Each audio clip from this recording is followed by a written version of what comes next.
स्टॅमरिंग म्हणजे अडथळत बोलणं. आता स्टॅमरिंगला बरीच कारणं असतात, पण जेव्हा तुम्ही एक्साइटेड असतात किंवा स्ट्रेस सिच्युएशन मध्ये किंवा प्रेशरच्या अंडर असतात त्यावेळेला याचं प्रमाण जास्त असतं. स्टॅमरिंगचे 3 प्रकार असतात. एक असतो तो डेव्हलपमेंटल फेज मधला असतो, म्हणजे 2 ते 5 वर्षांच्या मुलांमध्ये जेव्हा स्पीच डेव्हलप होत असते अशा वेळेला होतो, आणि बऱ्याच वेळेला ते जसे मोठे होतात तसा हा स्टॅमरिंगचा त्रास कमी होतो. दुसरं म्हणजे न्यूरोजेनिक, म्हणजे एखाद्याला स्ट्रोक किंवा पॅरालिटिक अटॅक असं जर येऊन गेला असेल तर अशा वेळेला अडखळत बोलण्याचा प्रकार चालू. आणि तिसरं म्हणजे सायकोजेनिक, जेव्हा तुम्हाला एखाद्या खूप स्ट्रेसच्या अंडर आहात किंवा इमोशनली तुम्ही अफेक्टेड आहात अशा वेळेला स्टॅमरिंग किंवा अडखळत बोलणं होतं.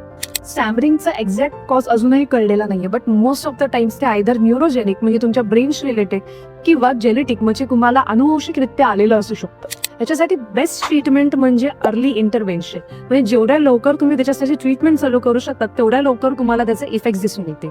आता याच्यासाठी बरेच थेरपीज आहेत. एक म्हणजे स्पीच थेरपी असते, ती खूप लहान वयातच तुम्ही चालू करू शकता. दुसरे म्हणजे काही इलेक्ट्रॉनिक डिव्हाइसेस असतात जे तुम्हाला न अडखळता बोलायला मदत करत असतात. लहान मुलांमध्ये ज्यांना असा त्रास होतो त्यांना तुम्ही मेजॉरिटीली स्ट्रेस फ्री एन्व्हायरमेंट मध्ये किंवा ते जास्त इमोशनली अफेक्ट नाही होते याची जर तुम्ही काळजी घेतली तर याचं प्रमाण लवकरात लवकर कमी होऊन ते या फेजमधनं बाहेर पडू शकता.